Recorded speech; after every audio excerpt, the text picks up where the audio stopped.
Have you ever poured your heart out to your dog because no one else would listen?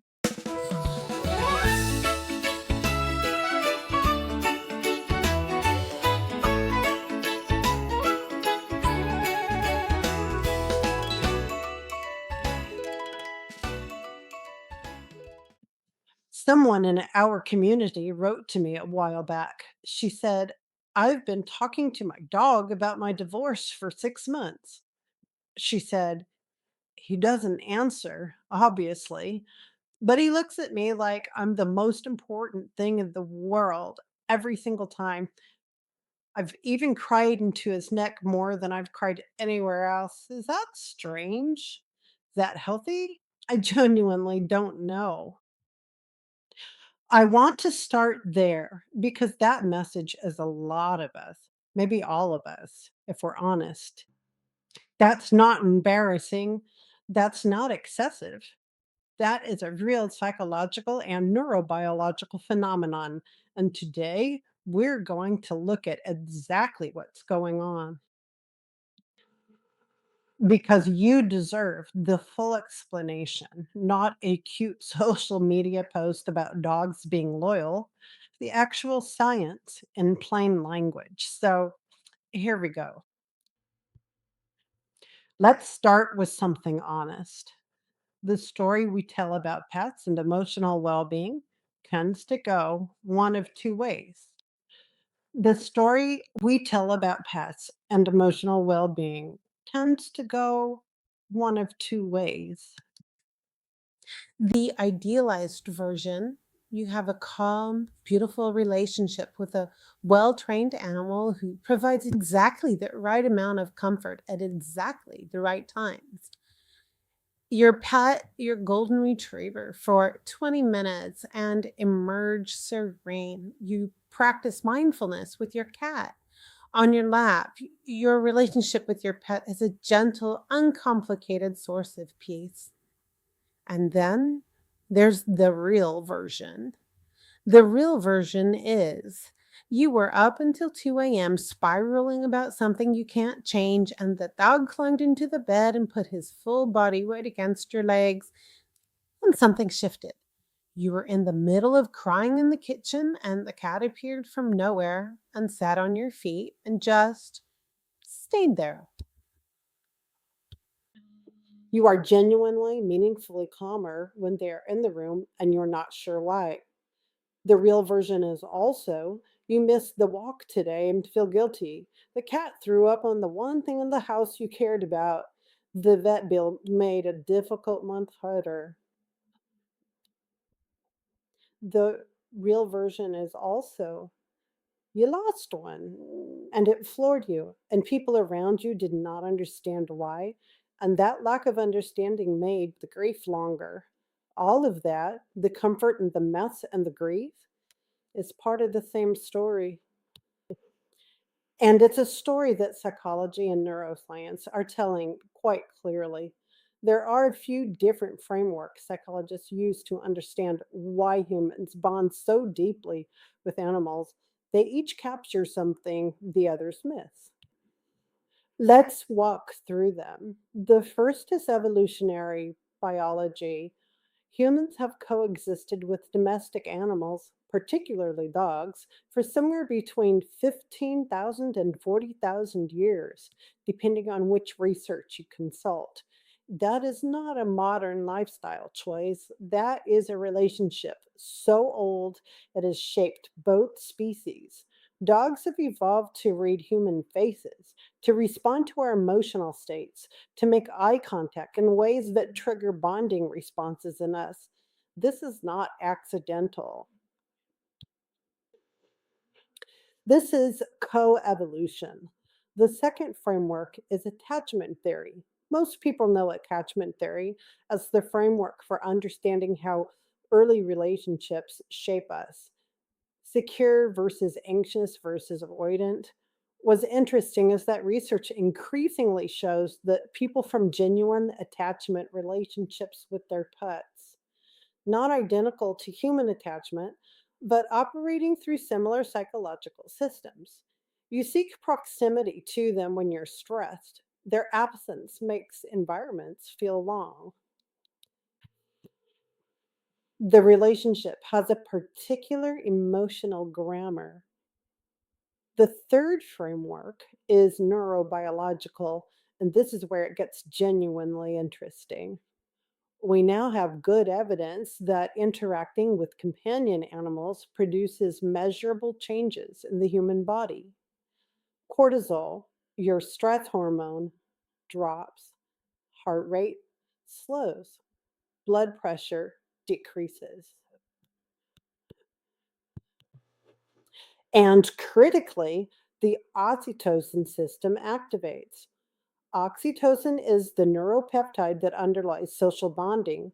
It's released during physical contact, eye contact, and warmth, the kinds of interactions that signal closeness and safety. Here's what the research shows: petting a familiar dog activates the oxytocin system in much the same way that human social bonding does.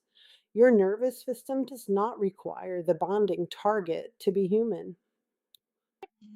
It responds to connection itself, and stable, ongoing relationships with companion animals, not just single encounters, produce increasingly potent oxytocin related effects over time. The longer and more secure the bond, the more robust this response. This is not a one time novelty effect. This is a relationship that builds over months and years into a reliable biological stress management system. Let's talk about what the peer reviewed research actually says, not what the wellness industry claims, not antidote. The actual data. A 2023 meta analysis, Martins and colleagues looked across multiple studies and found that pet owners showed significantly better mental health outcomes compared to non pet owners across a wide range of measures: lower anxiety, lower depression, lower loneliness, greater life satisfaction. This is not a small or obscure finding. This is a meta analysis, the highest level of evidence we can produce from observational research.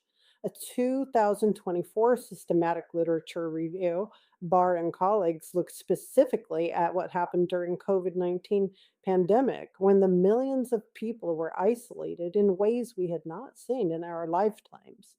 They found that people with pets experienced significantly less deterioration in mental health during lockdown than those without, more positive emotions, higher energy, and better social functioning. The pet was functioning as a buffer against the worst of what isolation does to us. Ellis and colleagues, also 2024, published a systematic review of the research specifically on companion animal attachment and depression. They identified multiple mechanisms through which pets reduce depressive symptoms: behavioral activation, having a reason to get up and move, reduction of negative mood states, increased social support, even in some cases, a deterrent to self harm ideation. These are the same mechanisms used in evidence based depression treatment. The animal is activating them. And Northrop and colleagues published what is currently the most comprehensive systematic review in this field: 116 studies spanning 4 decades of research. The association between pet attachment and better mental health outcomes was consistent across the entire body of work. The researchers note the relationship is complex and bidirectional. It's not a simple get a pet, feel better equation. But the evidence base is large and the findings hold. Louis and colleagues 2024 added the neuroimaging piece, documenting measurable changes in the frontal cortex and amygdala during companion animal interaction. The amygdala is your brain's alarm center. It calms. That is observable. That is not a metaphor.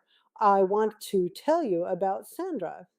Sandra is a composite, a character built from real patterns I've seen across years of clinical work, not any one real person. But I think you might recognize her. Sandra is 61. She spent 30 years managing a hospital department. She's the person who handles things. When her father died 2 years ago, she handled that.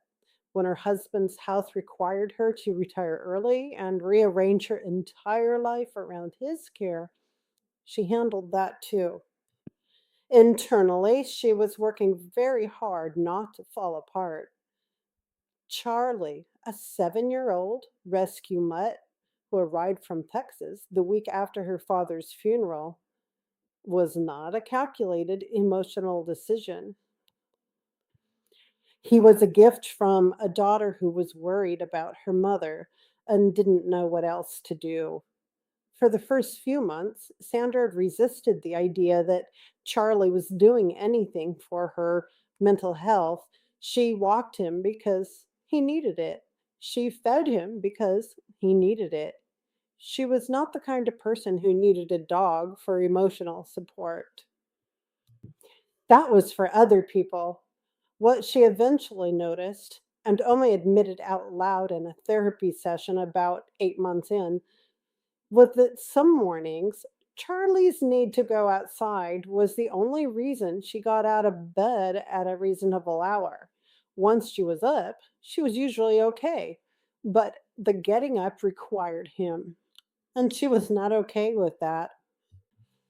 It felt like weakness, the aha moment, and it was quiet as aha moments usually are, came when her therapist said, Sandra, you've been using a real documented resource intelligently during one of the hardest periods of your life. That is not weakness. That is adaptive. What shifted wasn't that Sandra suddenly felt better about everything. It was that she stopped fighting the one thing that was reliably helping. She started taking the dog walks seriously instead of treating them as an obligation. She started sitting on the porch with Charlie in the evenings and letting herself be present for it. She stopped apologizing internally for the fact that his presence made hard days more manageable. She's not cured. The hard things are still hard, but she is moving through them. Charlie is part of how. Okay, I'm not going to let us leave this conversation without the complicated parts because that's not who we are here. First, the research on pets and mental health is real, but it is not universal. The benefits are largest when the relationship between human and animal is close, stable, and feels manageable. When a person is already overwhelmed and pet ownership adds logistical stress rather than relieving it, the effect can be neutral or even negative. This is particularly relevant for people with limited income, housing instability, or significant physical limitations. A pet that you cannot adequately care for is not, on average, a mental health benefit. However, this does not mean don't get a pet. It means be honest about your actual capacity, not your aspirational capacity. Second, pets are a complement to professional support, not a replacement for it.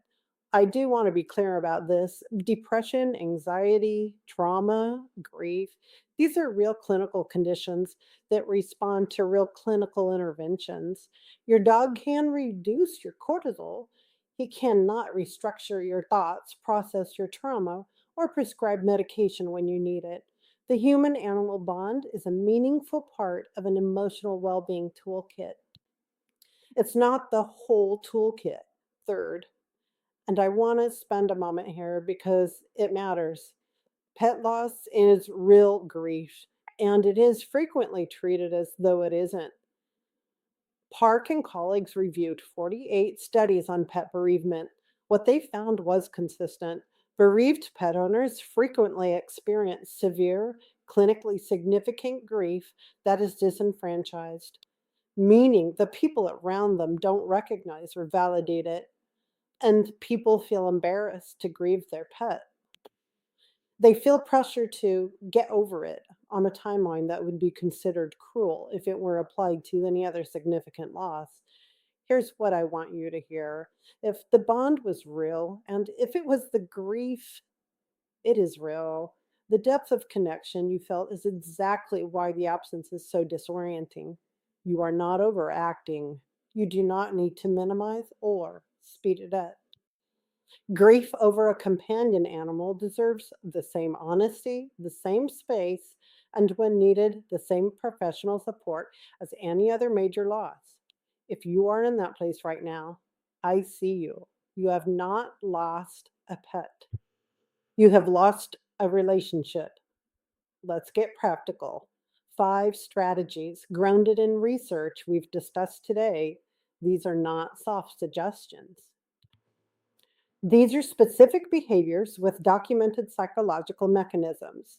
What this looks like practically: set aside 10 to 15 minutes a day for deliberate, unhurried physical contact with your pet. Sit on the floor, make eye contact. Let them settle fully in your lap. Don't multitask. This is not an indulging habit. This is activating a biological stress relief system. Treat it with the same intention you would treat any health behavior. Strategy 2: use your pet as a loneliness bridge. Zabrin and colleagues in their 2024 study found that dog ownership is specifically linked to lower loneliness. And that reduction in loneliness is a significant part of how dog ownership improves both depression and anxiety. Some of that effect comes from the animal itself, but some of it comes from the social interactions that pet ownership generates. Practically, walk your dog in public spaces rather than the backyard when you're feeling isolated. Visit a dog park. Join a community, online or in person, built around animals. Your pet can function as a literal bridge back to human contact when your own social motivation has gone quiet. This is not forcing yourself to be social. It is using a lower stakes entry point. Strategy 3: anchor your day to caregiving routines. The meta analysis by Martins and colleagues found that pet owners maintain more consistent daily schedules and engage in higher levels of physical activity than non pet owners. Consistent routine is a documented protective factor for depression and anxiety. The mechanism is partly biological. Routine supports circadian regulation, and partly behavioral. Practically, when you are going through a difficult period, grief, depression, high stress, major transition, lean into your pet's schedule as an external anchor. Their feeding times, their walk times, their play sessions are structure your nervous system can borrow. This is not about them saving you. It's about using an external structure to carry you through the hours when your internal motivation has temporarily gone offline. Strategy 4: notice and name the shift. Ellis and colleagues identified behavioral activation as one of the core mechanisms through which pets reduce depression. Behavioral activation in clinical practice means deliberately noticing and engaging with sources of positive experience, redirecting attention toward what is working rather than what is not. The practical version: when your pet does something that shifts your mood, the greeting at the door, the lean against your leg, the purr when you finally sit down, pause. Register it consciously. Say it out loud if that helps. Say, that helped. This is not journaling, it's not gratitude practice in the conventional sense. It's using the same attentional mechanism that evidence based behavioral therapy uses to interrupt the downward pull of depression. Strategy 5: take pet grief seriously, including your own. Park and colleagues, reviewing 48 studies on pet bereavement, found that bereaved pet owners are very likely to experience what researchers call disenfranchised grief, grief that is not recognized or validated by the social world around them. And that disenfranchisement makes the grief longer, lonelier, and harder to move through. Practically, if you have lost a companion animal, do not accept the social message that this should be brief or quiet. The bond was real. The grief timeline is your own. Seek support that takes it seriously. A grief counselor familiar with pet loss, an online community, or simply one person willing to hear it without minimizing it. And if someone you love is grieving a pet right now, don't minimize it. Ask about the animal. Let them tell you who they lost. Let me close the research loop. I want to name these researchers and their findings clearly because they deserve the credit and because I want you to be able to look this up yourself if you want to. Beats, Uvanis, Moberg, Julius, and Coatscroll, 2012, Frontiers in Psychology, reviewed 69 human animal interaction studies and identified oxytocin activation as the core mechanism, explaining why pets reliably reduce cortisol, heart rate, blood pressure, fear, and anxiety. Takeaway for you: the biochemistry is real. It is not sentiment. Martins and colleagues, 2023, Frontiers in Public Health, meta analyzed multiple studies and found that pet owners show significantly better mental health outcomes across measures of anxiety, depression, loneliness, stress, life satisfaction, and resilience.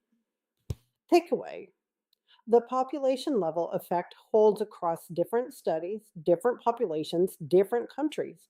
Ellis, Hawkins, Stanton, and Logan, 2024, Anthrazus systematically reviewed companion animal attachment and depression research, identifying behavioral activation, mood elevation, and social support as the specific mechanisms through which pets reduce depressive symptoms.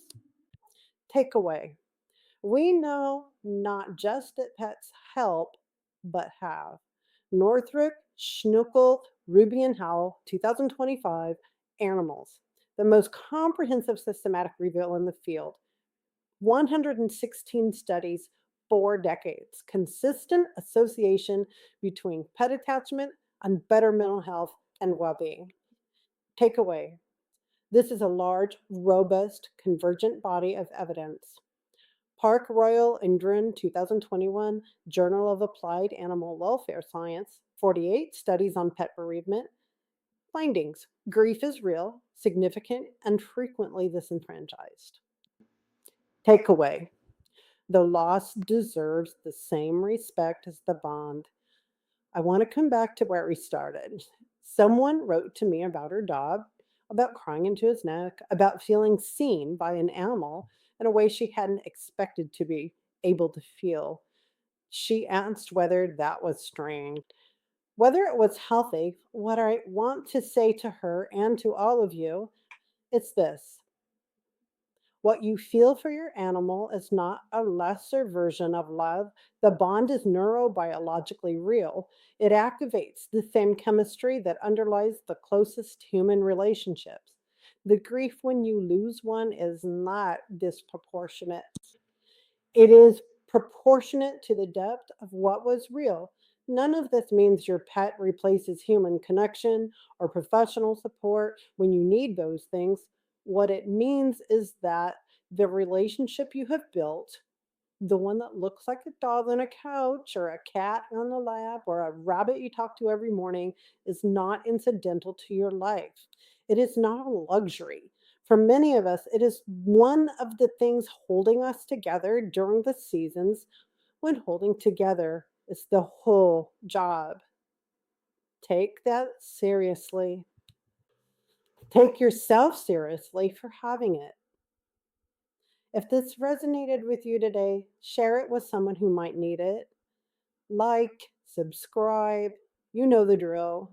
Let's help this channel grow because I have a lot more to share with you. And if you're carrying grief right now, whether it is for an animal you've lost or a human or both, I want you to know that weight is real and you don't have to minimize it to manage it. You've got this.